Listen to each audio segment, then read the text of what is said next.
Serial तू सूरज में सांझ पियाजी में हम देखेंगे कि कनक और ओमा भागे हुए बाहर आते हैं। तभी मौसा जी नंदू को आवाज़ लगाते हैं तो पता चलता है कि किसी ने ओमा शंकर की एम्बुलेंस बाइक को जला दिया है।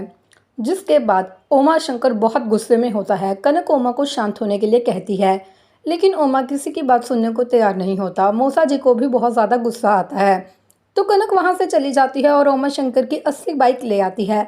कनक कहती है कि मैं जानती थी हमें रोकने की पूरी कोशिश की जाएगी, इसीलिए मैंने ये बाइक छुपा कर रख दी थी। आदित्य कहते हैं कि भाभी साहब आपने बहुत अच्छा दिमाग लगाया। जिसके बाद नंदू असली बाइक को सही सलामत देखकर चौंक जाती है। मौसा जी भी थोड़े से हैरान होते हैं तो उमा शंकर कहते हैं कि कनक थैंक यू, तुमने तो मेरी बाइक को बचा लिया, वरना बहुत ज़्यादा मुश्किल आ जाती। कनक कहती है कि मैं तुम्हारे साथ खड़ी हूँ, मैं ऐसा कैसे होने दे सकती थी। जिसके बाद आदित्य कहते हैं कि हमें कैसे नहीं पता चला कि बाइक चल रही है, इतना शोर तो हुआ होगा। जिसके बाद कनक कहती है कि कल मौसी जी ने अच्छा ड्रामा किया था, जिसके कारण अगर बाहर बिजली भी गिरती तो हमें उसकी आवाज़ भी सुनाई ना देती। तभी मौसा जी कहते हैं कि नागिन तू कितने रूप बदलेगी और क्या क्या करेगी तू। नंदू कहती है कि मैंने ये सब नहीं किया। कनक कहती है कि आप इनके मुंह मत लगिए, हम सब यहाँ से चलते हैं।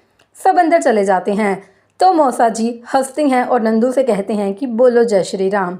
दूसरी तरफ हम ये देखेंगे कि पायल गोलगप्पे खा रही थी तो वंश और वो बहुत खुश होते हैं और बातें कर रहे होते हैं कि आने वाले बेबी के कारण घर में खुशियां आ गई। तभी नंदू का बंदा वहां आकर उन्हें कहता है कि आप हमारे हॉस्पिटल में ही इलाज करवाइए, लेकिन वो साफ मना कर देते हैं क्योंकि उनके घर में पहले से ही ओमा एक डॉक्टर था। जिसके बाद पायल उनकी बातों में आ जाती है तो वो मौसी सा को फ़ोन करके बताता है कि काम हो गया। उधर नंदू अपने नए प्लान के साथ तैयार थी, वो जानबूझकर कार के आगे आ जाती है।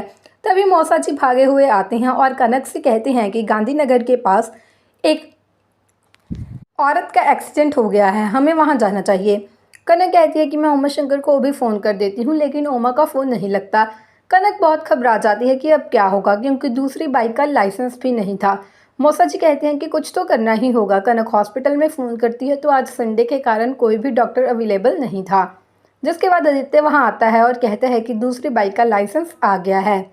कनक वो बाइक चलाकर जाती है। जैसे ही उस औरत का चेहरा देखती है तो कनक के होश उड़ जाते हैं, क्योंकि वो और कोई नहीं बल्कि नंदू थी। कनक ओमा को फ़ोन लगाती है कि अब मैं क्या करूं, क्योंकि बहुत ज़्यादा खून बह रहा था। ओमा उसे कहता है कि मैं बहुत दूर हूं और मुझे आने में काफ़ी वक्त लग जाएगा, इसीलिए फ़र्स्ट एड का सारा काम तुम्हें ही करना होगा। कनक कहती है कि ओमा शंकर मैं कैसे करूँगी। ओमा कहता है कि घबराओ मत, शांत हो जाओ और ये सब ध्यान से मेरी बात सुनो, मेरी इंस्ट्रक्शंस को फॉलो करो। कनक ओमा को वीडियो कॉल करती है और जैसे जैसे ओमा कहता है वैसे वैसे कनक करती जाती है।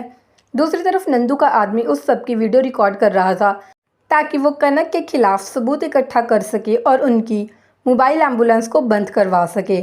जिसके बाद कनक को ओमा शंकर की बात मानकर नंदू को इंजेक्शन भी लगाना पड़ता है। कनक भी बहुत ज़्यादा घबरा जाती है, लेकिन इंजेक्शन लगाते ही नंदू को होश आ जाता है तो कनक उससे पानी पिलाकर हॉस्पिटल ले जाती है। हॉस्पिटल में कनक नंदू से कहती है कि अब आप बिल्कुल ठीक हैं, आपको कल फिर से ड्रेसिंग करवाने के लिए आना होगा, डॉक्टर ने कुछ पेन किलर्स दे दिए हैं। इतने में ही ओमा वहां आ जाता है और वो कनक से पूछता है कि क्या तुम ठीक हो। कनक हाँ में जवाब देकर कुछ फॉर्मेलिटीज़ पूरी करने के लिए चली जाती है। तभी नंदू ओमा से कहती है कि तुम्हारे साथ रहकर कनक भी अच्छी डॉक्टर बन गई है। इतने में ही नंदू का आदमी वहां आता है और कहने लगता है कि अगर आपकी तरह हर डॉक्टर की पत्नी लोगों का इलाज करने लगे तो आधे भी लोग नहीं बचेंगे।